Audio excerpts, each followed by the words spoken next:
ଆମେ କାଲି ପଢିଥିଲେ ବିଭିନ୍ନ ପ୍ରକାରର ପନିପରିବା ପଢିଥିଲେ। ଆଜି ପଢିବା ଆମେ କଣ ବିଭିନ୍ନ ପ୍ରକାରର କଣ ଏଇଟା ଫଳ। ଫଳ ସବୁ ଜାଣିଛ? ଫଳ ସବୁ ଖାଅ। এইটা কি ফল কি କହିପାରିବ? ପିଜୁଳି। এইটা ନଡ଼ିଆ। ନଡ଼ିଆ ଗଛ ଅଛି ତମ ବାଡ଼ିରେ? ହଁ। এইটা କଣ? ସାପୁରି। এইଟା ଅମୃତଭଣ୍ଡା।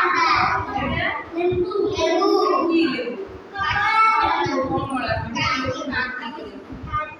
এইটা କଣ? ସାପୁରି। ପଣସ। এইটা ଅଙ୍ଗୁର। এইটা আপেল। এইটা କଦଳୀ। এইটা লেবু। এইটা କମଳା। ସମସ୍ତଙ୍କୁ ପଚରା ଯିବ ଏ ଫଳ ଭିତରେ କାହାକୁ କୋଉଟା ବେଶୀ ଭଲ ଲାଗେ? ଝିଅ ତତେ କୋଉ ଫଳ ଭିତରୁ ବେଶୀ ଭଲ ଲାଗେ ଖାଇବା ପାଇଁ? ତରଭୁଜ। ତରଭୁଜ ଇଂଲିଶରେ କଣ କହନ୍ତି? Very good watermelon. ତତେ କଣ ପସନ୍ଦ ଆ ଭିତରୁ ସବୁ ଫଳ? ଆମ୍ବ ଭଲ ଲାଗେ। ଆମ୍ବ କୋଉ ଟାଇମରେ ହୁଏ? ଶୀତ ଦିନ ହୁଏ ନା ଖରା ଦିନ? ଖରା ଦିନ।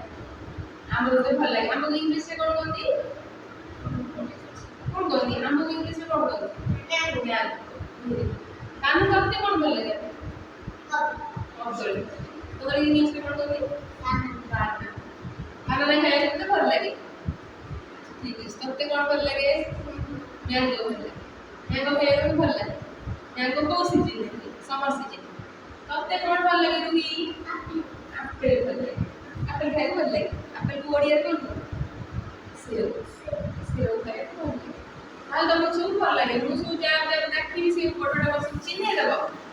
ଠିକ ଅଛି। ଝିଅ ତୁ କହିଲେ ଟିକେ କଣ? ଗୋଟେ ଗୋଟେ କହି ଚାଲିବ। ପିଜୁଳି। ଏଇଟା ଏଇଟା ୱାଟରମେଲନ। ୱାଟରମେଲନ ଇଂଲିଶରେ କଣ କହନ୍ତି? ତରଭୁଜ। ଏଇଟା ସେଇଟା ତମଟା ପାଇନାପଲ। ପାଇନାପଲ କୁ କଣ କହନ୍ତି? ସପୁରି। ଏଇଟା ଅମୃତଭଣ୍ଡା। ଏଇଟା କାଗଜି ଲେମ୍ବୁ। ଏଇଟା ଏଇଟା ତୁ କହିଲୁ ତୁ କହିଲେ ଗୋଟେ ପିଜୁଳି। ଆମ୍ବ। କଦଳୀ। ନଡ଼ିଆ। ତରଭୁଜ। ଲେମ୍ବୁ। ଲେମ୍ବୁ ଏଟା ହଉଛି କମଳା। କମଳା। ଏଟା ହଉଛି କାଗଜି ଲେମ୍ବୁ। ଏଟା ହଉଛି କମଳା। ଆମେ କହିବା କମଳା ଲେମ୍ବୁ। ଏଇଟା ଏଇଟା ଆପେଲ। ଏଇଟା ପଣସ। ଏଇଟା କାଗଜି ଲେମ୍ବୁ। ଏଇଟା ଅମୃତଭଣ୍ଡା। ସେଇଟା ସପୁରି। ଏବେ ଶୁଭ କୁହ। ପିଜୁଳି। ଆମ୍ବ। ଏଇଟା ଏଇଟା କମଳା। ଏଇଟା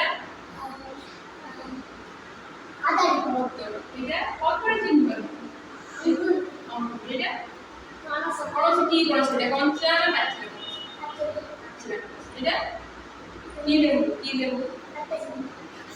କାଗଜି ଲେମ୍ବୁ। ବାତାବି ଲେମ୍ବୁ ଅଲଗା ଦେଖିବା ପାଇଁ। ଏଇଟା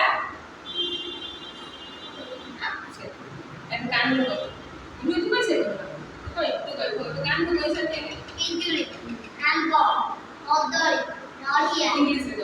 ଇଂଲିଶରେ guava, mango, banana, coconut, watermelon, orange, grapes, pineapple, papaya,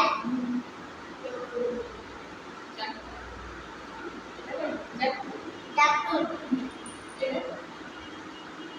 lembu. Lembu ki lembu? Eta ki lembu कहते हैं कि lembu? Coconut. English में कौन बोलो? Orange. Orange. এটা না? তাকে তুমি ইংলিশে কଣ কহନ୍ତି? লেমন।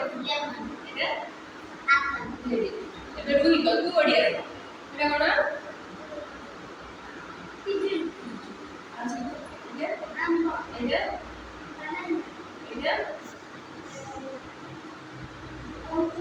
এটা এটা আপেଲ। ଓଡ଼ିଆ ଯଦି କହିବୁ ସେଓ କହିବୁ। এটা ପଣସ। এটা କାଗଜି ଲେମ୍ବୁ। କଣ? କାଗଜି ଲେମ୍ବୁ। ଏଇଟା ପଣସ। ପଣସ ଏଇଟା ହଉଛି